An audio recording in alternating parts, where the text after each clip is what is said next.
Hello and welcome to Recharge Wrestling. We are here to plug you in to the world of professional wrestling. I'm Keeney and I'm joined by Fisher today. Hello, guys. No Krusty today. Unfortunately, he's busy, but we really wanted to get a pod out for the Royal Rumble. Don't know whether you can see me or not because I'm having camera issues again. There's a still image of me on the screen frozen. I don't know if that's going to come up or it's just not going to be me, but just be Keeney. But yeah, let's hope so. Yeah, but then don't have to focus on me too much. But like as Fisher mentioned there, we're going to run through the Royal Rumble from Saturday night. And just go through top to bottom of the card, give our thoughts, and like I say, probably a bit of mania chat in there as well. Absolutely. As we go through, but the start of the show, I mean, probably a surprise that we kicked off with the men's Royal Rumble as the first match. Yeah, and I do think that kind of not gave away the winner, but made it a bit more maybe obvious. Yeah, I mean, it was fairly obvious anyway. There wasn't anyone else built up to win. I mean, well, actually, let's just say before the match even started, we had Pat McAfee come down. Oh yeah, that was a nice surprise. That was probably the biggest surprise of the Rumble, to be honest. Yeah, lovely. And I mean, I hope that's him back full time. I don't know whether this was just a one-off for the Rumble or what this, whether Wade Barrett continues on SmackDown or, whatever they do, because I think they've moved away from the 3-man booths. So there would need to be some reshuffling if Pat is back full time. Yeah, it'd be interesting to see where they go. Yeah, and if he is, it makes sense to put him with Cole, given their chemistry. Oh, yeah, they have their chemistry is unmatched at the moment. So I'd say that would be a no-brainer if he's back full time. But I don't know what the deal is. They've not heard anything since. So no. And then the Rumble itself. I mean, if you haven't already listened, go and check out Fisher's where he did his version of the Rumble on YouTube, because it's interesting to see the differences, and there are probably some things you got right, Fisher, some things mine wasn't a predicted Rumble in terms of like. Or how would? Oh, sorry, how would you? Mine was more was like how I would. It was like a fantasy booking, really. So, the similarity that we did have was we started off with a number 1 and number 2 who have like history to sort of go on. Because I predicted there would be. Oh, well, my thing, I had Seth and Cody as 1 and 2, but here we had Gunther and Sheamus as 1 and 2, which was equally as cool. Really good start to the Rumble, I thought. We won't go through all 30 entrances, obviously, but we'll get to anybody of note, I think. I think we should definitely pick out a few people, and one definitely worth picking out is Gunther, who... Yeah, absolutely. I was surprised to be number 1. I really thought he'd be like in the final 5 entrants, probably final 10 at least. I really thought he'd be kept towards the end, but what a showing from Gunther here, breaking the record for... time in that's the a first Rumble. thing to sort of say, and just complete, just unbelievable. I'm so happy that he is getting this spotlight and being pushed the way he's being pushed. He just looks dominant, and he lasted to the final 2. And we'll get to it kind of a bit later on, but the last 2 competitors lasted a fair while. Yeah, they had basically a one-on-one match at the end, which was cool. Yeah, and I wonder whether, in hindsight, whether that was actually to try and make sure Gunther did get the record. They just kept them going for a while. Towards the end. But yeah, brilliant. Like I say, Sheamus coming out. Number 2, like I say, to be honest, this wasn't a Rumble with too many shocks. Most of the participants, actually all of the participants, are contracted WWE. Yeah, there wasn't any real massive surprises in there, which I've seen people criticise, and that's fair enough. I do think they could have done with 1 or 2 surprises. But what I will say, and the best, I've watched another review earlier actually, and the best sort of the way of booking this Rumble, and I agree with it completely, was it was competent. It everything made sense. All the storylines that were involved, apart from one thing I think that didn't make sense. We'll get to that. But the Lashley Lesnar stuff, the winner, everything that we thought was going to happen was there. There was no stuff just for the sake of it, really, which is good. But I think the only thing missing was maybe we could have had a couple less main roster stars on there and had either some NXT people or legends just to mix it up a little bit and get some, fresh faces in there. But other than that, I thought it was really, and the same with the women's, although women's had a couple more big surprises. But the men's in particular didn't have too much. But I just thought it was a really well booked match overall.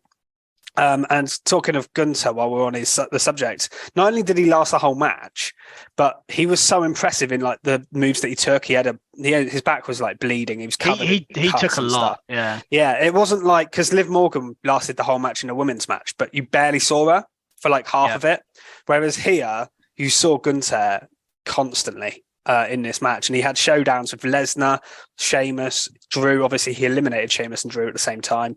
Other big guys as well that you kind of want to see him against. So I thought it was an incredible showing for him.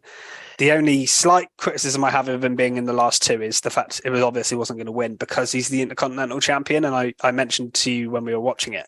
Yeah, I thought that's the only reason I wouldn't have had him in the last two, because you're not going to have the mid-card champion challenge for Roman at WrestleMania. But other than that, perfect. Yeah, I think a lot of that though is down to WWE's lack of building anyone else up than Cody. Like, they could have had Gunther come out on SmackDown and say, if I win the Rumble, I'm gonna give up my IC title. I'm willing to give it up to be champ. Like, there could have been stuff like that. And then also you think, okay, Gunther's a contender now, and then Brock and Lashley say stuff, but no one other than like The Miz, I think, said something on SmackDown about winning it, which is obviously not. Yeah, obviously MVP said that Amos was going to win, but we knew that wasn't going to happen. Yeah, but I just think they didn't build anyone else up, anyone else credible. No, I think the only thing they could have done is maybe had Cody and Rollins, because obviously there's the history between them, and Rollins winning's believable. Yeah, so, it is. Yeah, like without even having to say anything. But that's me nitpicking, really. Yeah, but this was a Rumble where we had a lot of big guys early on. So Brock came out number 12. Yeah, and Lashley 13 straight after. Yeah, and both of them lasting not long at all. I think Brock was in there for about 2.5 minutes. Yeah, Lashley did last 7 minutes. But Brock got 3 eliminations in that time. Lashley only got 1, which was obviously Lesnar. So yeah. And then Lashley was eliminated actually by Seth Rollins. So Rollins got a big elimination there. Yeah. He had the spot with Corbin on the outside. He came in after Lesnar and Lashley, waited on the outside because he didn't want to face them. And then Lesnar destroyed him. So that was interesting. We had early on in the Rumbles as well. So we had Drew at number 9. He lasted a long time, obviously tagging a lot with Sheamus.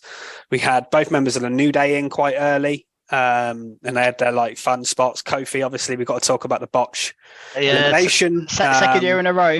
Unfortunate. I don't necessarily think it was Kofi's fault, but he did get launched off that rope, and I think the chair was in the wrong place. I don't know because Woods had just been eliminated, hadn't he? I don't know if Woods was supposed to set the chair up.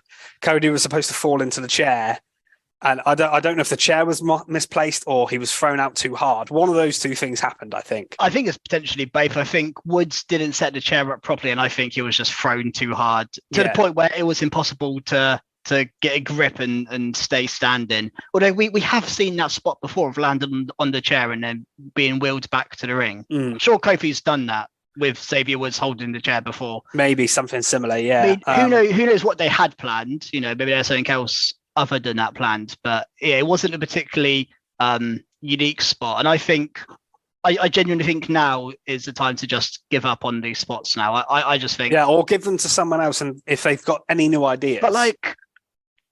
Yeah, it has to be something really spectacular now because we've seen it from John Morrison, and I think we mentioned Casey Catanzaro. I think did one last year in the women. So like, it's and obviously Kofi's done it multiple times, 5, 6, 7 times in the past. So it's not new. And like, actually, Naomi's done a few as well. Yeah, I was just thinking she walked on her hands one year. Yeah. So it has to be something spectacular. And to me, being thrown onto a chair and it isn't that spectacular. But. No, I would rather have seen them do an easier spot that was more funny. Like we mentioned Johnny Gargano perhaps getting saved by Dexter Lumis coming out of the ring or something like that. Like they did with Otis and Mandy that time. That would have been okay. Like something like that, because that's easy to do. and it won't, it's not going to go wrong. But we didn't get that. Johnny Gargano did last quite a long time. He had a decent showing in the Rumble, I would say. Yeah, he did, especially when Brock came in and cleared the ring. He cleared all of the small guys, or smaller guys. Yeah, he was left in the ring at one point with like Lesnar, Lashley, Drew, Sheamus, and like someone else big. I think it was Seth actually. So it was a good showing for Johnny from that respect. Then that was sort of the first half of the Rumble, really. Then we didn't get Rey Mysterio. So actually only 29.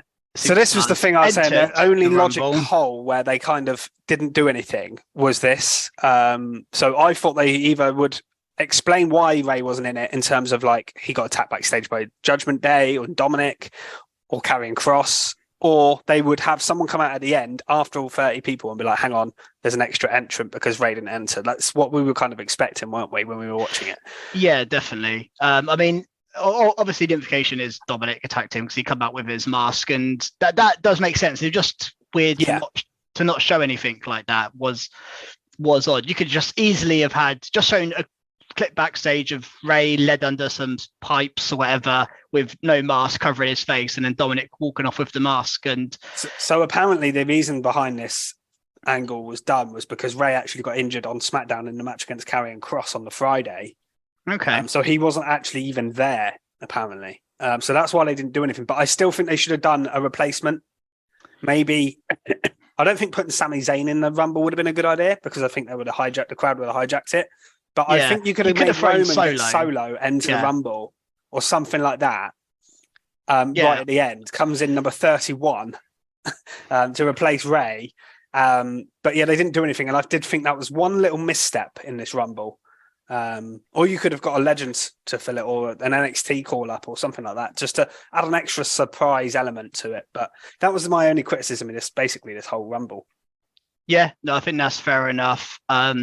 This then kind of led to a bit of Judgment Day domination for a period where Priest and Balor both entered, and them three between them were kind of cleaning up a lot in there. We also got Booker T at 21. That was the one. That legend. Was a cool, legend. But obviously he's from Texas, and he's contracted to the company, so it was an easy surprise to do. But it was still that was like the one fun surprise they had.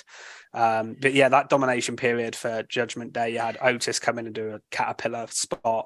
Other than that, you didn't really have a lot around there. Street Profits didn't last very long, things like that. But that was Dawkins actually was towards the start. He got eliminated by Brock, and then Montez came out at 23, completely separate from Dawkins, and didn't do much either. No. So there are two spots where I think if you're going to have the Profits in there, you've got to have them close to each other and have it mean something. But they just felt wasted them. Complete filler spots. Where you could have had an NXT call up, or you could have had just something to make a bit. Even I'm not even those two, because they're both really good and they've had really good, singles years. Oh, absolutely. But they should have.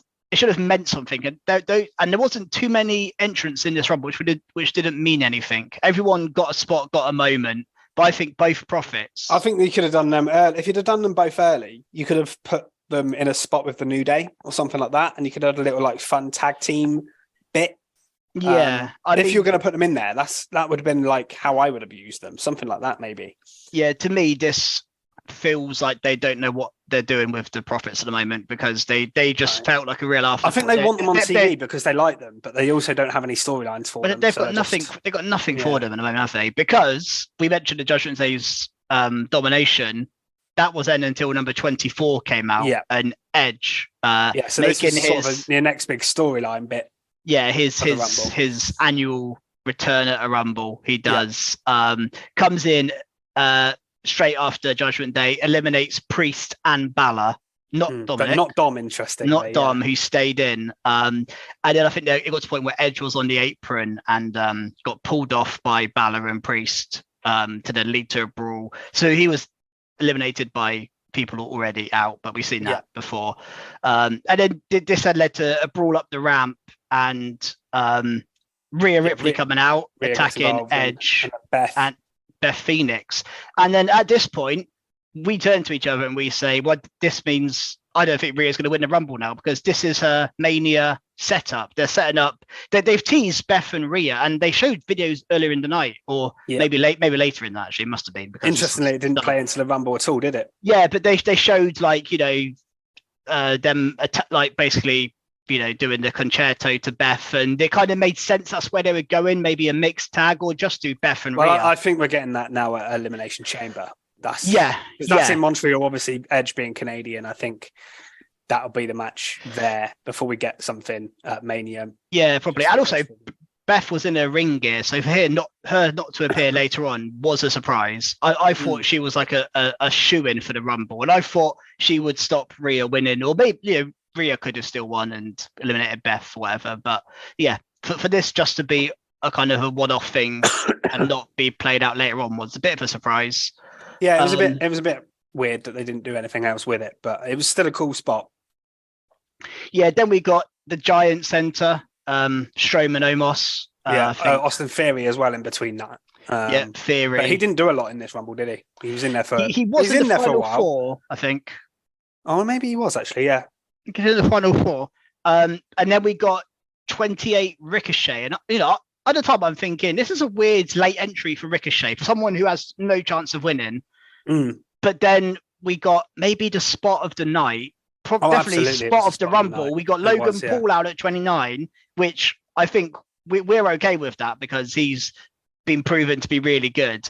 They have this spot on the apron, diving into each other, middle of the ring. The sound was ridiculous. It was an awesome spectacular. That was definitely the best bit of. There wasn't too many like flying cool spots in this Rumble, so that was one of them. Obviously, they attempted one with the Kofi thing, which went wrong, and there was some other cool wrestling spots, but there was nothing like that. That was unique. It was really good. And there were right people to get to do it, I guess. And then obviously we knew who 30 was going to be because he'd been announced and it was Cody. So I do think maybe they should have brought him in a little bit earlier and left 30 as a surprise. But yeah, although Cody has since said that I don't actually believe what he's saying, but he wasn't cleared to compete until the morning of the Rumble. Yeah, I don't believe that. They've been thinking about returning for a few weeks now. That can't be true. Maybe I just don't believe that. So I'm thinking, but because he was 30, that means he can't have been cleared to do like a proper, because I think again you predicted him number 1 or 2. I would have predicted him right near the start. Yeah, but what didn't make sense though is they then did so everyone gets eliminated. After everyone gets eliminated, this is skipping ahead a little bit, but he does like a 10-minute one-on-one match with Gunther. So and takes some chops to the chest as well. Yeah. So if it was a fact of injury worry, then there's no reason they wouldn't have done that. So I don't think that's true either. But yeah, skipping ahead a little bit there because we got obviously a big elimination setting up. I think a potential Mania feud between Logan Paul and Seth Rollins. Logan eliminated Seth. That's huge. Logan in the last 3, was he? Yes, because I think they said the final 4, then they forgot that Logan Paul. They didn't mention him on purpose. I'm just trying to think who the final 4 was now. I think it was. It was Theory, Logan Paul, Rhodes, and Gunther. Was that right? No, Rollins was. It wasn't Theory. It was Rollins. He got eliminated. Oh, okay, before. Yeah. So yeah, Theory was the last 5, but yeah. So Rollins was 4th, and then Logan Paul got eliminated by Cody, and then Cody eliminated Gunther after. Like I say, it was like a back and forth for 10 minutes at least. It was. Yeah, I actually wonder as well with this. There was because the finish was just a clothesline over the top rope. It was nothing spectacular. No, but there was a clothesline attempted about 2 minutes earlier, where Gunther basically turned round and tried to throw himself over, and they kind of messed up. And I think they were meant to go to the finish there, and they kind of messed up and just carried on, and because they basically did the same finish just a couple of minutes later. But yeah, it's a fair point. That might have happened. It was a great showing. These two, I mean, this is maybe excited for a future Gunther Cody match. A proper full-on match. These two, really enjoyed. And again, 2 people I would never have really pictured I'm not in my head thinking, Cody Gunther is one I'm looking forward to, but now I've seen it for a few minutes. I'm really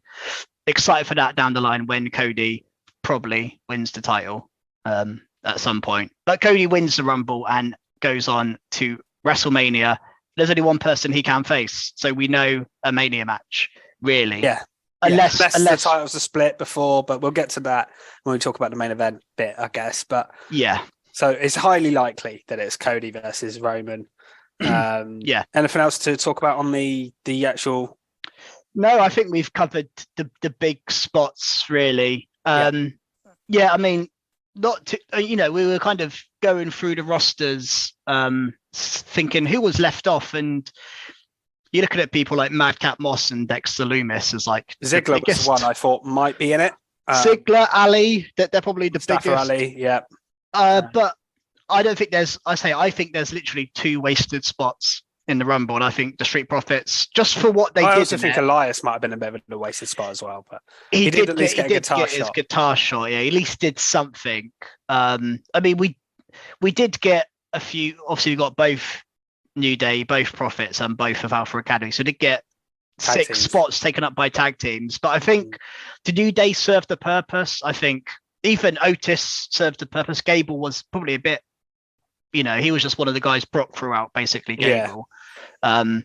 But, I guess they all had some sort of relevance in there. But, I just think Dawkins and Ford were, unfortunately, just not really doing much. But to have 2 out of 30, which I think was wasted, is pretty good going, because last year, I'm sure if you go back and listen to our review of last year's Royal Rumble, it was all over the shop. Like, because I think I think you even said, Fisher, that you were worried about the Viking Raiders maybe coming in and fighting Drew and Sheamus for a point. Yeah, and that would have been a bit of a waste after Viking Raiders in there. But I think overall a really well booked Rumble.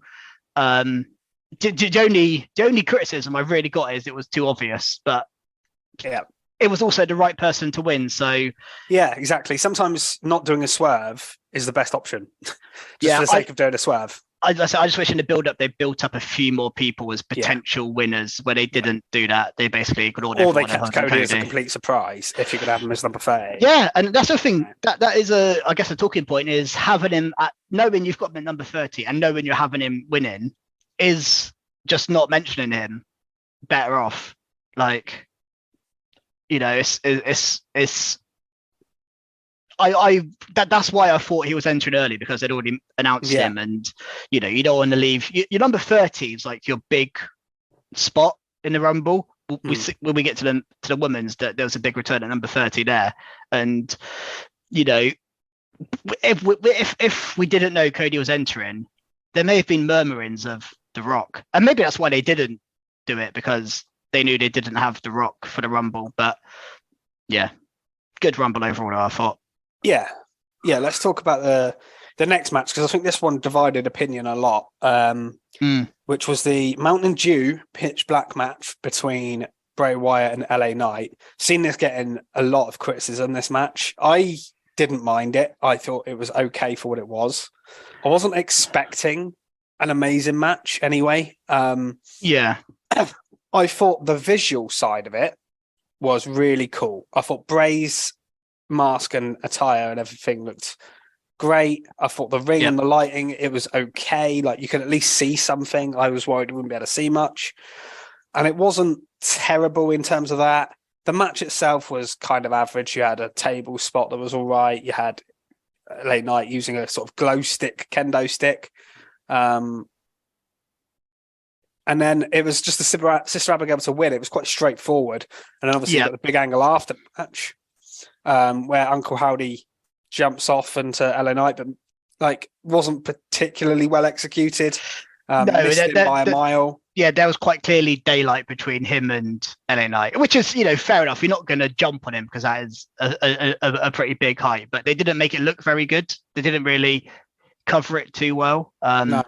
Like, for me, this match was fine. I think they had to do it short because it was pitch black, and I just don't think you can have a 15-20 minute match and that like that. I think people would have got bored quite quickly. I'd be interested to see what it was like for people in the arena, because I've heard some different people that were there say stuff on other shows. I think it looked good on TV because you could see like the intricacies of Bray Wyatt's face paint or whatever he was wearing, and a lot of but I think a lot of it may have been missed if you're there. If you're sat high up or something, I just think you may not. Really, well, obviously you've got the screen. What's going on? So you'd see it on there, but yeah, I do think it wasn't necessarily the best live experience you could probably do. I think that's fair to say. And I kind of want Bray Wyatt just to have a normal match with no gimmicks and I don't mind it being a street fight style hardcore match, but no lighting, no spooky Mr. Uncle Howdy sort of. I want him to have a normal one-on-one match at WrestleMania. And if they're going to do something spooky or weird, make it cinematic, because I think then you can pre-record it and make it really good. Yeah. But doing sort of a live in front of the crowd match of this type, it's like when he used to wrestle with the red light and that on. I don't think it's the best live experience. And even on TV, it can come across a bit cringy. I love Bray Wyatt and his character, but the matches aren't great. It wasn't terrible, but it wasn't amazing. I'd say it was, it was okay. This, it was. I don't think it was as bad as some people are saying, but I also don't think it was amazing. It was basically an advertisement match for a new drink that Mountain Dew are making. That is the purpose of it.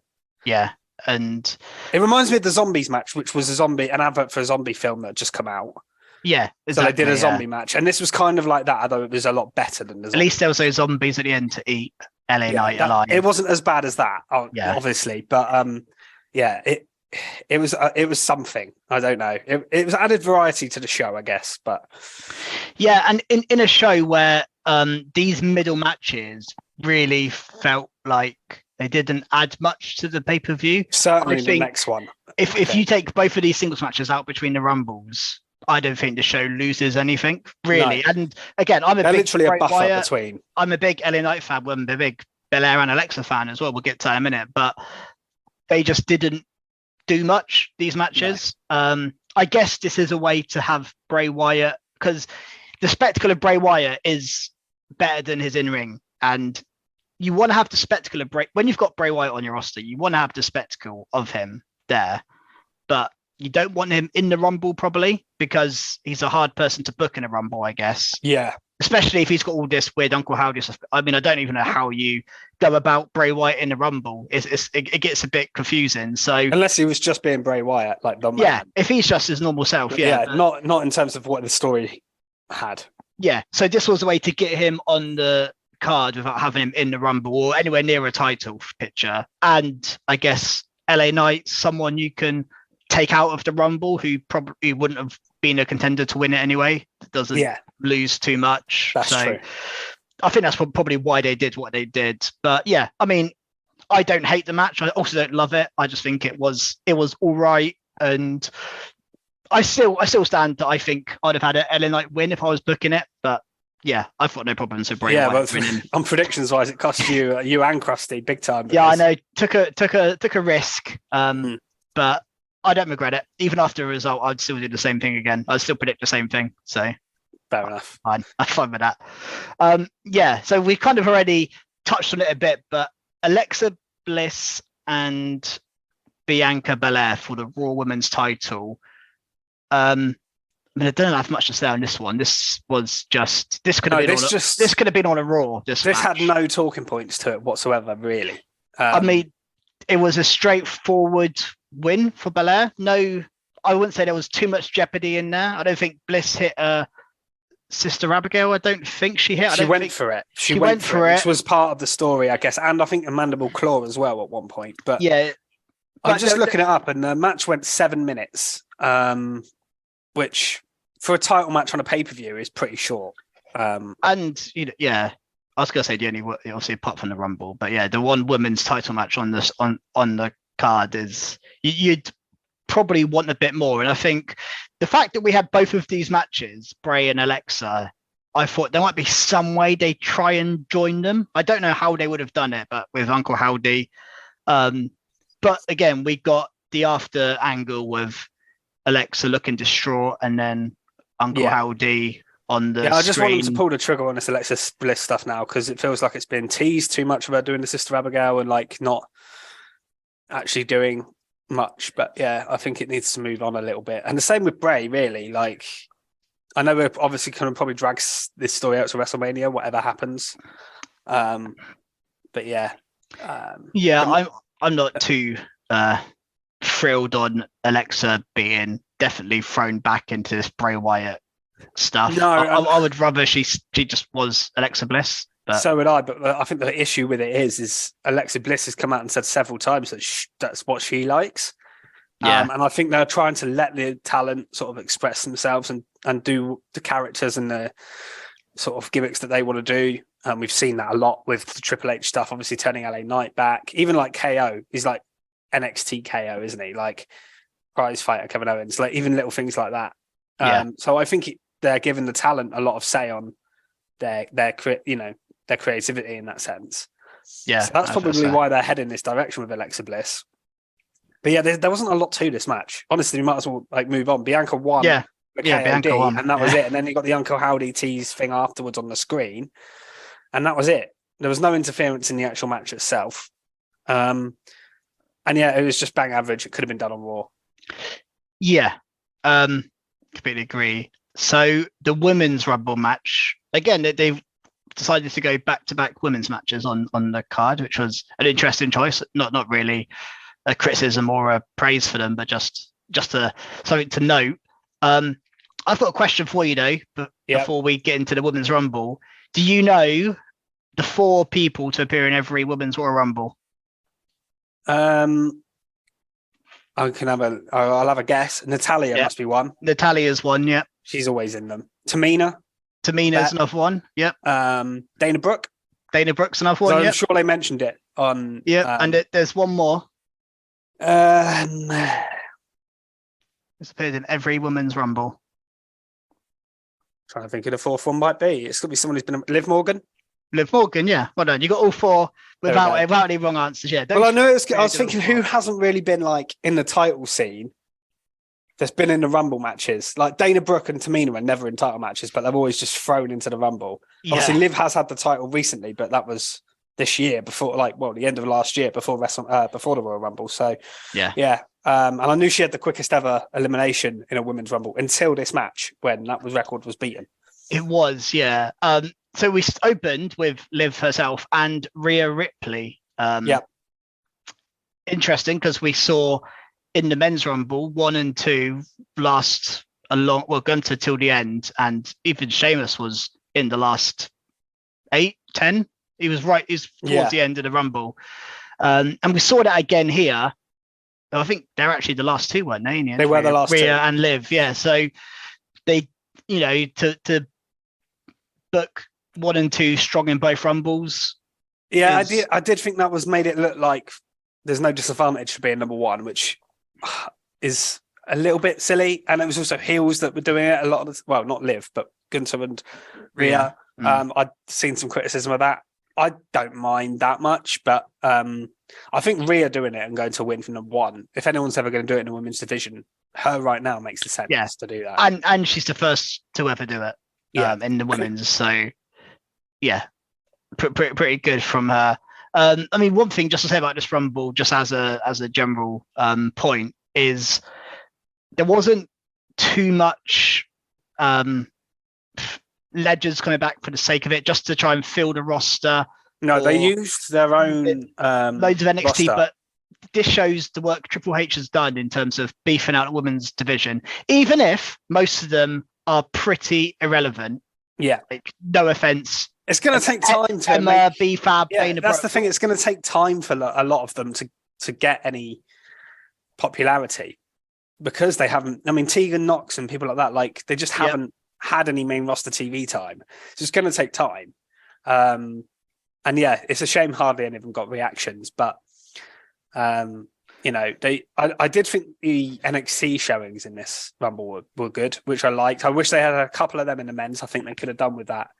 I usually like that. So Roxanne Perez was out at 8 and did pretty well. Not amazing, not as good as the other NXT No, but she one looked of the others. really good while she was in the match, I thought.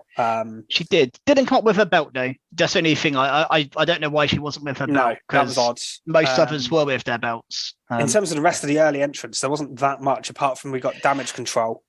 So that Damage Control dominated a lot of the first half of this Rumble. Yeah, they were in, and I mean Rhea as well. But a lot of the eliminations. I think they got 7 between them. I think Dakota Kai and was joint with Rhea Ripley for most eliminations, even though a lot of Dakotas were joints. Just and in between, just after that as well, you had Natalya return, and she got a really big pop. I did notice. Yeah, they really overdid the Natalya Shayna feud that I'd forgotten existed. I forgot it happened. The camera stuck on those two for ages. I was like, what's going on there? Do these two dislike each other? Like, I completely forgot. Quite funny. Yeah, then you had Candice LeRae come out, who did absolutely nothing. She was in there for 5 minutes, but she just did nothing. I mean, Shayna Baszler, she's at number 5 and didn't do a lot. And you just feel if Ronda was around, Shayna would have probably had a bigger role in this Rumble, but was pretty irrelevant in the Rumble. Zoe Stark come out at 13, and she had a pretty good showing, actually. She was in there for 26 minutes. She didn't get any eliminations, but she lasted a long time, and she did some cool stuff while she was in there. Yeah, she's out for a long time, was in for a long time. And I think it probably all built up to Becky Lynch coming out at 15. Yeah, and that's where the Damage Control domination ended. But Bayley did eliminate Becky Lynch.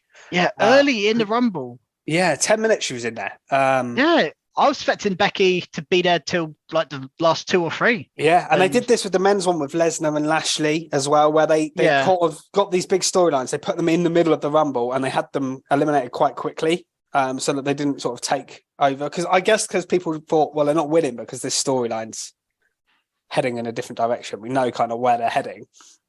Obviously, Becky did eliminate both Dakota and Io before Bayley got her out. So that was all of them lot kind of gone. Which kind of allowed, again, a little spell of sort of Rhea and Liv being the main 2 in the Rumble until... Yeah, we had a little run of returns. So 3 out of 4. I'm trying to look who was number 19 to enter. Oh, Tamina. So, but... The 3 around Tamina, you had Asuka at 17. And that was awesome. But with her new face paint and shorter hair, And she got the biggest pop of any Rumble entrant of the night. Men's and I would say. I think she got a huge apart from obviously the main event segment. Yeah. She got the loudest reaction of anything all night, I think. And she got to obviously the final 3. You were kind of thinking she might win at one point, and then I started to believe it at one point as well. That she had a chance, and I would love to see them run back Asuka and Charlotte, but this time Asuka beats her at WrestleMania. Yeah, because obviously that was the storyline where Charlotte beat Asuka's undefeated streak a few years ago. You can run that back, but I know they're on different brands. But if she'd have won the Rumble, you could have done that, and that's what I would still like to see them do it. I don't know how they would do it, but. Maybe. Yeah. And then you had Piper Niven, not Doudrop, return at 18. That was cool. So just after Asuka. She looked good in this as well. Yeah, someone who I think I'd read in the build up to the Rumble that she had long form COVID or something and wasn't, in a good way. That's why she'd been off TV for a while because of ill health. Yeah. So I wasn't expecting her at all in this Rumble. So that was have it, but also the name change. Yeah, that was what was really cool. Yeah, so she looked great as well. She'd never gone. Just didn't miss a beat at all. Piper Niven, brilliant. Then you got Tamina's stare down spot, which they do every year in the middle. I think it was with Piper Niven from memory, and then a genuine. I think you would have. I expected this one because. But I'd read about a couple of weeks ago that she'd already signed and was waiting for creative. Yeah, Chelsea Green. And they seem to say that she was signed. It wasn't like a one-off appearance. They seem to make out. Well, I hope she is signed. If it was a one-off appearance, what was the point? Because she was eliminated in 5 seconds. Yeah, the fastest ever. She runs in, Rhea throws her straight out the other side. And I think that's got to play in her character, right? Yeah, I saw some suggestions. Maybe she's going to turn into like the crazy character she was in Impact. Maybe she comes in as Chelsea, and then this kind of she keeps going like maybe she loses her first match as well, and then just turns mad. Yeah, well, her kind of character was the hot mess. Yeah, last time I saw her, yeah. So, but not in. That wasn't ever a character in WWE, so it'd be interesting to see where this goes. But I hope it goes somewhere, and that wasn't just them going, "We don't know what to do with you, so we're just going to throw you out." Because otherwise, God, welcome back. Like it's going to be long for you. It's not going to be great for you if that's the direction you're going. Yeah, but another member of the women's roster, and it wasn't the last return of this Rumble. No. We got Zelina Vega dressed as Yuri, I think, from Street Fighter. Yeah, so she always does cool cosplays. That was cool. And she lasted quite a while, maybe because she was promoting a Street Fighter game. Yeah, she got one elimination as well. They kept her in. Good for her, which was Xia Li, her, and they had like a little Street Fighter bit on the side. Oh, yeah, that bit was cool. Yeah, I didn't mind that. Didn't mind that at all. Michelle McCool, probably the next surprise entrant. Yeah, obviously she was sat in the crowd earlier in the night. It showed it was pictured. In the Bailey. It was during the Bailey Alexa Bliss match, and then she just hopped over the barricade, leaving her kids sat there. I mean, she's been in. She had quite a cool showing. She was lasted 13 minutes, got 2 eliminations. Did a little Styles clash. Looked pretty good, I thought. Styles clash, yeah. And then there wasn't. Well, it was Indy Hartwell as well at 26. Oh yeah, Indy Hartwell was the other one. And she didn't do much. Call up. I hope that's a permanent call up. Indy. Yeah, and then really, it was the last big thing was number 30. Yeah, this is a genuine. Like, I am almost stunned by this one. This one actually did genuinely surprise me. I didn't. Nia Jax is back in WWE. I can't believe I don't know what to make of it really, because she had her moments, but overall, she obviously there was quite a lot of controversies with like injuries of people and her character sometimes. Yeah, wrestling match wise, is she great? It's an odd one, but it is, and they do need more women's stars. And if built right, booked right, you can bill her as like a monster heel. Yeah, and correct me if I'm wrong, but she hasn't done much, if any, wrestling since leaving WWE. So she's not like she's been kept in shape. I mean, who knows what she does outside of, what's on TV. But I just hadn't heard of her being signed up by any other promotion in the meantime. So and she's been released for 6 months plus now, surely. So just a surprise. I actually thought she was done with wrestling completely, Nia Jax. Yeah, I didn't think she'd be back in WWE, especially under Triple H's. She didn't really come across as someone that Triple H would be interested in either. But obviously he's seen a reason to bring her back. So I wonder what she's going to do. I mean, she could be potential. It wouldn't surprise me if she was potentially involved in a Mania match if she's been brought back. Because otherwise, why bother? I'm not saying I want that. I'm just saying I can see it happen. I mean, I said to you and Krusty on when we watched it that I think they need to start creating tag teams in this women's division, because there's too many of these singles people with absolutely zero direction, and there's only 2 women's titles, and I think we can probably reel off the title matches for Mania. You're going to have Rhea v Belair, and you're probably going to have Charlotte v Asuka or Liv, or Liv, maybe Raquel, maybe probably Raquel. Yeah, I mean, who knows if Ronda decides to come back? You're probably going to pair up Bayley and Becky. Yeah, and then potentially a tag title match, which could be Ronda and Shayna, but who knows? Depends on Ronda. But so there's a lot of women doing not a lot. So I just think the tag titles are there. Damage Control are a decent champions. They're 2 decent superstars. So just throw some teams together. Maybe you throw Nia. Who was she with before? Shayna. Or you have, I think Nia and Tamina were a team. And I think I actually saw them pictured with the Bloodline later on. Yeah, they were. Yeah, they were. So maybe you do a Nia. I maybe don't join the Bloodline. I don't know if I want Nia Jax in the Bloodline, but maybe you can have Nia and Tamina doing like some sort of tag team thing. Who knows? But the tag division needs bolstering up, and the roster is now, I think, big enough you can start creating 3 or 4 tag teams, and it'd be fine. So I think that's what they need to do.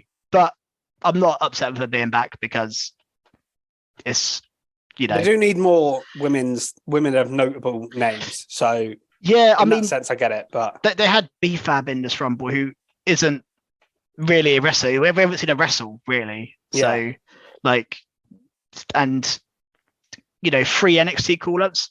Maybe that's not too many. That's probably all right actually. But yeah, a fairly decent Rumble. And so the ending, you have the 3, Asuka, Liv, and Rhea, the final 3, all on the apron. Asuka spits the mist towards Rhea, hits Liv in the eye. Rhea ducks, hits Liv. But then Rhea and Asuka, Rhea has a little stumble spot where you think she's going to be eliminated, recovers from it, eliminates Asuka, and then does a cool little throw out with her legs on Liv. That was a cool thing. She's hanging, and you genuinely think, I don't know, she's going to be able to put herself back up there. And then she picks up and does a Hurricane Rana head scissor type thing to get Liv out. So quite a cool ending. And again, the right winner. I think Rhea Ripley was the obvious choice. But not thing is, it's predictable good better than them just going, oh, here's a swerve, Nia Jax, we'll have her win. Then everyone would have been in uproar. Do you know what I mean? So yeah, sometimes the right winner and the obvious winner is the right choice. And we had that. Okay, we had it for both Rumbles, but we did. So both Rumbles, the winner was predictable, and also even the entrances, it was 30 and 1 that won. One shouldn't be predictable, but it's happened 4 times now in Rumble history, and I don't know about other numbers, but that's got to be right up there in terms of most entries to win.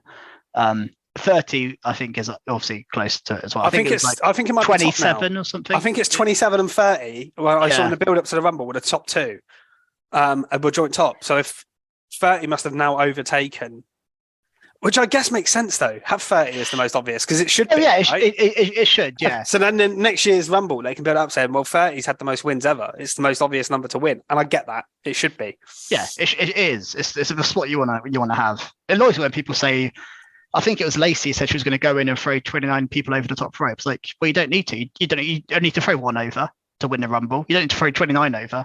But they all say that, though, don't they? I know. That's just one of the things that winds me up when people say that. But yeah, those 2 Rumbles overall pretty solid, much better than last year's, particularly the men's. And I don't know which one I preferred overall. They were both good. I think they both had some good threads throughout, some good stories built in. Not massive surprises, but obviously the women's had a couple which might put it on the edge. The thing is, the men's was more star-studded, just because there's more top men than there is top women. The way they book things, and also it set up a lot of Mania stuff, whereas the women's didn't really. No, not too much. And because women only get 2, 3, 4 matches max on Mania, so they can only, whereas men have 10, 11 matches on Mania. So there's just more room to set up men's matches. So I think the men's, but then the women's had genuine shocks. I wasn't expecting Chelsea Green or Nia Jax. So yeah, and that's one of the best things about a Rumble is the shocks of who's going to turn up. Whereas the men's didn't really have any. No, Logan Paul was a mild surprise because I thought he was injured. Booker T was obviously a bit of a surprise, but Edge was fairly predictable. I think I wasn't shocked by Edge being in it at all. There wasn't a lot in there, but it depends what you want the Rumble to be. If you like massive surprises, then it wasn't great, but it probably wasn't the Rumble for you. If you like it being story driven, good wrestling, the roster being used well, then it had that certainly. Yeah, I will say both rosters, men and women's, were used well in these Rumbles. Overall, I think they did a great job with who they chose in the Rumble as a general rule. So I think both were good. But we should move on to the main event. Well, just before we do move on to the main event, there was one other little segment in the ring that they did, which was a concert by Hardy. Just one sentence. What are your thoughts? I don't really care about Hardy. It was bad. It was bad. That was all I was going to say. It wasn't good, and I don't think the show would have been better if it wasn't on there. Yeah, it would have. Add another 5 minutes to Belair and Bliss and make that match good, and then take that away. Yeah, but I guess they have to have him on there if he's writing the music and stuff. They've done it before. I get it, but just it wasn't for me. Right, your main event then, Simon. We've been going a little while, probably nearly an hour. I could probably spend 2 hours just talking about this angle, after match angle. But the match itself, straight up. The match being on last, which I think you kind of thought might happen. I saw the night before that it was rumoured that was going to happen. We're then anticipating probably The Rock. For this to go on last, you're thinking something huge. I knew something huge was happening. And I thought, well, it's either going to be The Rock or the Bloodline storyline is going to be great. The video package before the match, it was like first chapter, middle of the story, and then final chapter is tonight. So that made me think, well, this is the end of Sami. Like that's what's happening tonight. They're ending this Sami Zayn, because all of the video package was about Sami Zayn, not about Kevin Owens really. He was in there, but it was basically Sami Zayn's storyline progression. Yeah, it was. So, interestingly, for a match that doesn't involve Sami Zayn, that's what this match was all about. Interestingly, and the match itself was very good. I thought good. And interestingly, even from the start, the Usos and Solo Sikoa didn't come out with Roman, but Sami Zayn did, just to add to that intrigue on the entrance. And the match was really good. Sami's facial reactions were superb. But what I loved as well was you had Heyman watching Sami on the outside.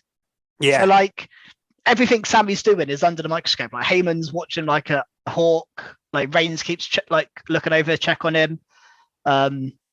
Just brilliant. You get your standard ref bump in a Roman Reigns title match. This tends to happen a lot. It's not really a criticism. And a low blow as well. He does that a lot. That's kind of become a commonplace in Roman's matches. And it was kind of predictable, but there's a point where he asks for Sami to throw a chair in. Sami hesitates probably just long enough for the ref to get up. Yeah, that was well done. Stunner from KO and a kick out. I know we had him going through the barricade. We had him smashed against the steps. He took some big bumps. Those moves on the steps, the back of his head they were horrific. You can't really protect yourself from those. I'm sure there's a way they did, but it just looked like there was no way you can stop your head hitting that step there. Yeah, I think he put his arms out a bit, but it looked savage. It just looked brutal. And this match was really, really good, as you'd expect from a Roman Reigns Kevin Owens match. Quite a lot of decent near falls from both ends. There's a few times I think Roman hit a couple of spears and KO kept kicking out. It did take a lot to beat KO. They didn't have him just beaten like the Bray and the Bianca matches. It was just like the finisher came out, one finisher, and that was it. Whereas here we had barricades, we had steps, we had finisher kickouts. We had a lot to beat KO. And he also got a visual pin on Roman with the ref down where he would have got a free count. So he's got a legitimate case for another title match, really. I don't think we're going to get that, of course, but because KO took a beating after this match. So let's get to it because the match was great. Yeah, in itself, Roman wins. The match went about 20 minutes, but when that had ended, we knew, obviously not watching it live, watching it the next morning, there was about 15-20 minutes left of the show, so we knew that we were getting a big spicy angle after the match, and we got what I've seen some people say was the greatest close to a pay-per-view of all time. I don't know if I'd quite go that far, but it was certainly an incredible segment. Yep. Yeah, phenomenal. Just the beatdown of Kevin Owens, the Usos and Solo come out. Just beat it up. I think they all hit their finishes on him. The super kicks galore. There's they handcuff him to the ropes. Yeah, then the handcuffs came out. And then we get the Roman going to hit him. I mean, they do the thing in the corner with the chair as well, didn't they? The thing it's kind of a long build up, and the whole time again, if you just watch this back and just watch Sami Zayn, he's very uncomfortable, and he hesitates to step in a few times but doesn't do it. He goes to sort of tap Roman on the shoulder but doesn't do it. Yeah, he's very good. And then obviously it gets to the point where KO could literally barely move. He essentially looks almost dead. He's handcuffed to the ropes, and Roman wields the steel chair, and Sami Zayn finally decides to jump in between them. And what I really liked about this bit is Sami's essentially saying, Roman, you don't need this is beneath you. You don't need to do this. And then you see Roman kind of thinking, he's like, you're right, it is beneath me. So you do it. Yeah, like, almost like brilliant. That makes it so good because he's like, well, yeah, it's probably beneath me, but it's not beneath you because you're lower than me. And then Sami thinks about it, and then what we got was a brilliant shot of the chair, and because it was very similar to the Shield when Roman got hit by Rollins, the way it looked and the way Roman sold it and fell down to his knees. So it was a callback to that as well. And it was just beautiful. And the crowd reaction when Sami hits that chair, I watched it back because we watched it. We were so involved, I wasn't really paying that much attention to the crowd. We didn't have the volume up that high. I watched the clip back, stunned. And honestly, the crowd reaction is mental. And that was great. And then the bit that comes afterwards makes this even better and even more intriguing because obviously Roman then loses his mind. He's saying, get him. And then Solo and Jimmy are beating him up. Roman beats him up. KO's just out of it watching, but not really watching because he's out of it. But he's just led there. Yeah. And then they try and get Jay, who's just stood in the corner. Yeah, so I remember saying at the time, I was like, Jay's not getting involved here. This is only Jimmy and Solo. What was interesting is he wasn't stopping them. Yeah. But he also wasn't helping them. He was conflicted. Yeah, that's the word.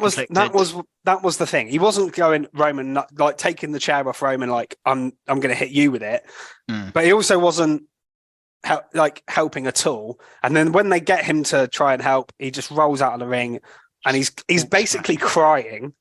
Yeah, really good acting. Walks to the back, and Roman's just like can't believe it. Jimmy, where does this leave the Usos? This is so good because you can go so many. I've seen so many suggestions, so many questions. Yeah, and I mean there are so many things you can do it, and it was so good and so well done. And yeah, I loved all of this. It was just fantastic.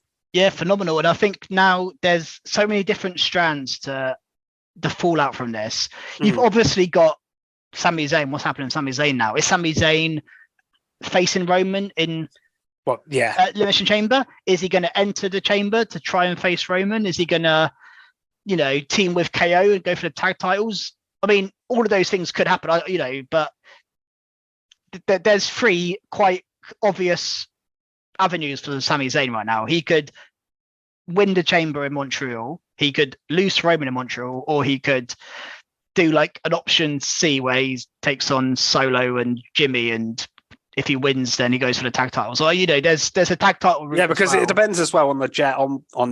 It's going to be so interesting these next few weeks to see how that storyline between Jay and the Bloodline unfolds. He posted on Instagram last night saying "run it back" with a picture of him and Roman. And then there's another one saying, "I'm out. I'm out." Yeah, I'm out. I don't believe you. I don't believe him. But I believe him in what I mean by that is I don't necessarily in this moment. I think that's probably what the character's thinking, but I don't think that's the direction it'll end up being. I think we'll see. I don't know what segments they've got planned for Raw tonight, if they're going to be on Raw at all, but I don't think they'll do a lot on Raw because I think Raw will be Cody's night to cut a promo and all that about WrestleMania. And really, Sami and KO should sell these injuries, particularly KO. So I don't maybe expect them to be on the TV shows this week. But you can have the Bloodline on SmackDown on Friday, minus Jay, who is at home. I don't want to see Jay just in with Bloodline again on Friday. No, certainly not this week. And then you can build it up. Maybe he returns the week after. And maybe Sami does as well. And you can do a thing where like they're not friends, but they're not enemies. And then Jay just kind of keeps himself to himself, doesn't want to get involved. And then when it comes to Elimination Chamber is when he has to make a sort of a decision. Does he go with his friend or does he go with his family? And ultimately, I think he's choosing his family in the long term. But I think we're going to get... And what's interesting as well is because we've got that SmackDown Tag Team Tournament in between. Yeah, do they defend the title? Tag Team title match coming up. Yeah. Does Jimmy defend the title? Does Does Solo step in? There's so many questions that need to be answered. Yeah, I know, and I think the J factor has made this whole story just that like extra level of like just so much more interesting, because Jay is the one who was against Roman Reigns from the start. Like if you're going back to the start of all of this story, Jay is against Roman. Jimmy's never really been against Roman. He kind of fell in line straight away. Solo's always been in line. Paul Heyman, okay, he flirted with Brock a bit, but he's basically always been in line. Jay was fully against Roman at the start. And the story of Sami, up until this Rumble build, has been Sami and Jay. And they have gone from Jay being anti-Sami to the point of like when everyone else liked Sami, Jay was the one against him. Yeah. And they've gone all the way now where Jay basically said he loves Sami and they're brothers. And for I'm not saying he's definitely leaving the bloodline. Honestly, they could go loads of ways with this, but that's the interesting part for me right now is Jey Uso. That's become more interesting almost than Sami Zayn right now, because I've got no idea what Jey Uso is doing. And like you say, they've got tag titles round the corner. They're double tag champs. They've got you could set up Jay and Sami as a tag team. Like some weird tag team alliance that forms from all of this. You could run back Jay and Roman again. Probably not for Mania, but if you haven't got anything better for if you can't get The Rock, why not run back Jay and Roman at Mania? I mean, who knows? It's just incredible. It's very intriguing. And I definitely think KO should not be involved until the Chamber. So if I was booking it, I would have KO return at Elimination Chamber and save Sami in some way. Whether that's they do Sami and Roman and then they attack Sami after the match and KO comes down and saves Sami. And then you can have Jay involved in that as well. Like maybe Roman beats Sami, goes to attack Sami, KO comes down to save Sami, but then Jey Uso takes out KO, and that sets up KO and Sami versus the Usos. Yeah. Then you've got that your WrestleMania match, which I think is the direction they should go in. It's very interesting with that tag titles in the meantime, because the finals on. Well, what I was Friday. thinking you could do is Braun Strowman and Ricochet, I think, are going to win that, right? Now they've been added into it. Yeah, you could potentially, because KO's on Raw and Sami's on SmackDown, you need to sort of get them on the same brand, really. If they're going to go for the tag titles at WrestleMania. I think you could have the dissension between Jimmy and Jay, but get so bad that it costs them the SmackDown tag titles, and Braun and Ricochet win the SmackDown tag titles, which they can defend against at WrestleMania against like Imperium or the Gardo or a multi-man match of some sort, which is cool because it gives Strowman and Ricochet something to do, right? And I think they deserve to be on the card. And then what you could do is, because Roman is so done with Sami, he's like, I'd never want to see you on this brand again. Like after Elimination Chamber, he's like, if you lose to me, I never want to see you again on SmackDown. Yeah, which I can imagine Roman's character doing, right? And that means that Sami leaves SmackDown and goes to a Raw, and then you have Raw. Say Sami and KO versus the Usos for the Raw tag belts, and they win the Raw Tag Team Championships at WrestleMania. That is the direction I can see it. The dilemma is, of course, Sami's got so popular now. A lot of people are saying he needs to be facing Roman one-on-one at Mania, and I get it. But you can't have him and Cody both face Roman one-on-one, because you can't have one of them beat Roman on night one and then Roman be not unbeaten going into the second match. I know you made that point. I think realistically you have to do. Well, maybe you don't have to. I was gonna say you should. That's the way. You should do Cody on night two, because he's won the Rumble. Yeah, he's the guy you've put your eggs in the basket for your next world champion. That's quite obvious. Yeah, the closing shot of Mania should be Cody lifting both belts up. And or at that's least the one of other- the belts up if you don't split them. Yeah, that's the other big thing about all this as well, by the way, is how do they build Cody and Roman? Because there is no story there other No, than Cody wants to be Cody world is the champion and Roman Cody Reigns is wants to be champion. world champion. Roman Reigns has never once mentioned Cody Rhodes. Yeah, they've got to have interactions, and they've got to do that alongside all of this stuff we're talking about with the Bloodline, which is like basically going to take up all of your time. So that's the Cody angle in all of this is really interesting. How they build, because they're going to have to build Cody and Roman like as the biggest title match possible. Really, that's what I think they won't do that's loads their about task. it until after Elimination Chamber. Obviously, they'll have Cody Cup promos about winning the Rumble. I don't think he'll wrestle because I don't think they want to risk him. And then they'll sort of keep it on hold a little bit. They'll keep Cody doing something, keep him on the shows. They might have him interact. They might have him interact once, maybe, until Elimination Chamber. Then that last few weeks from Elimination Chamber to Rumble, they'll throw everything at Cody and Roman, and they'll split off the two feuds if that's where they go. Yeah. But yeah, I mean, they're in a position now where I think, well, I'm pretty sure Sami's the preferred fan's choice over Cody if they could choose one person to face Roman. And that's the dilemma they got. Do they change their plans? Because the rumored planned main event for Elimination Chamber is Sami v Roman, but you can't do that again at Mania if you're doing it at Chamber. So yeah.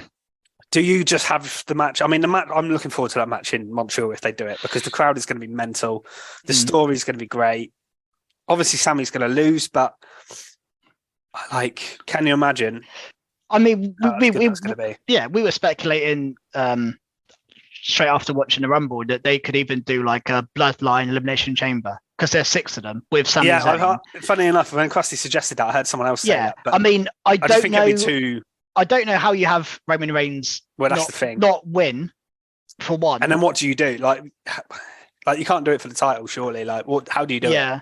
I mean, I think there is a scenario somewhere where you have an Elimination Chamber where basically if Sami wins, he faces Roman at Mania, and you throw in Solo, Jimmy, and then like some other contenders like Drew, whoever. It doesn't really matter the other spots. Basically, Roman makes sure that Solo and Jimmy and maybe Jay, by that point, if Jay's back with the Bloodline, maybe throw Jay in there anyway and see what Jay does in that scenario, and just say, okay, Sami or Jay, whichever one wins, maybe they do something where you face Roman at Mania, and Roman just sends in his Solo and Jimmy to stop it happening.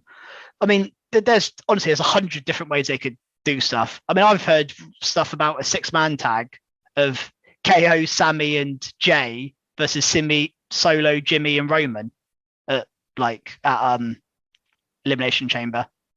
Yeah, there's so many different directions, and that's what makes it so interesting. And I'm sure maybe we'll do a pod where we book the WrestleMania card.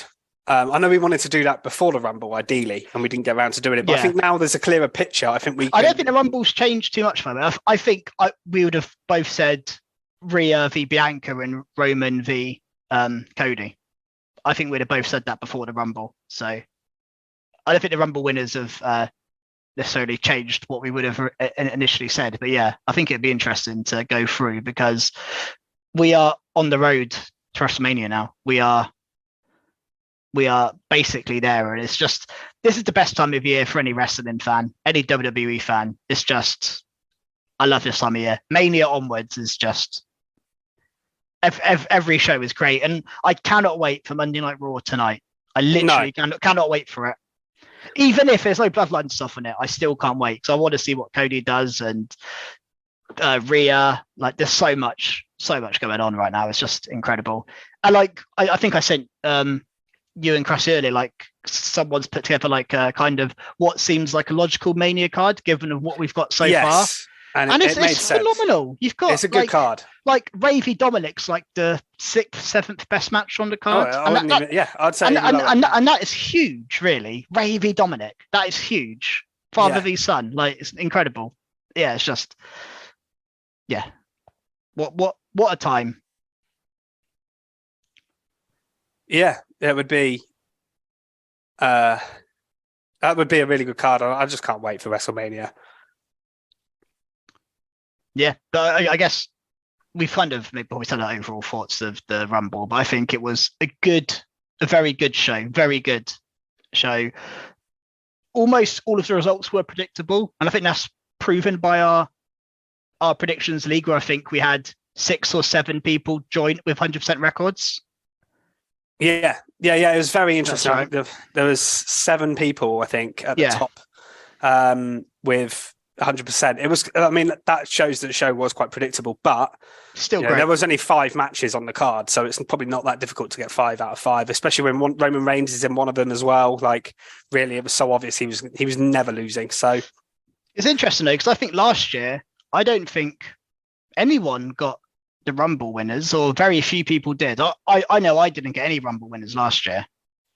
So for so many of us to get the Rumble winners, again, shows how obvious it was. But let's see, I don't think that ruined the show much. I still think the show was unbelievable. Yeah, I think the only down points of the show were those 2 sort of matches in the middle that didn't deliver as they could have been.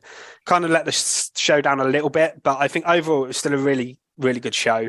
Not perfect, but pretty good, and sets up a very intriguing WrestleMania card, where I think WrestleMania will be an amazing show. With no real, like, there might be 1 or 2 matches we don't care about, but I think we're going to be invested in so much of the card. That's the good thing. I don't think, because sometimes the big match, last year it felt like they put so much effort into Brock and Roman, a little bit of effort into Becky and Bianca, a couple of other matches that had okay feuds, but really it was like that much Stone Cold and KO, which wasn't really a match. Well, the thing is, Seth and Cody didn't have a build. Yeah. It was the anticipation of it being Cody. Stone Cold and KO didn't have a build, and it was meant to be the KO show. You had Sami Zayn feuding with Johnny Knoxville. You had, which was entertaining when it came, but like you didn't know what to expect. You had, what else did you have? You know, it was kind of, there was some good matches on the card, but it wasn't. There was no matches where you're like, wow. I remember AJ and Edge actually was one where I was like, that's going to be amazing. Other than that, there wasn't a lot of matches where I was like, wow. Like, whereas this, I think we're going to be so invested in Lashley and Lesnar. Whatever Sami Zayn does, whether he's in a match with Roman or a tag match, whatever Cody's doing, Rhea Ripley's match, I think, is going to be huge. I think Bray Wyatt's match is very intriguing. If Ray and Dom does happen, that's massive. Like you said, I think Gunther against Drew, if they go down that road, or Gunther, Drew, Sheamus, will be an incredible wrestling match that everyone... The feud doesn't have to be exciting. When they get in the ring and the bell rings, that's going to be a match for the year contender. I just know it. So there's so much there that I'm looking forward to. And that's a lot of that has been either set up in this Rumble or you know's coming, basically. Yeah, I completely agree with you. Just, good. I think that's probably about it for now. So, obviously, thanks to those who predicted. Carry on if you didn't do that well this time. Hopefully, do well next time. Apart from you and Krusty, obviously. So it's basically me and Krusty were at the bottom this time. Yeah, we're giving you a head start. And follow us on Twitter at Recharge Wrestle. Subscribe to us on YouTube if you'll listen to us on a podcast. And we'll hopefully be back on Thursday for our normal weekly show. And I look forward to reviewing the aftermath of Rumble, seeing what happens on Raw tonight and talking about that potentially. We might start thinking about our Mania card, because we probably won't talk too much about SmackDown because that was before the Rumble. So we might have a shorter pod, WWE-wise, if it's just Raw. So we might have something different. Who knows? Yeah, definitely. I think about. But we will see you Thursday, guys. Goodbye.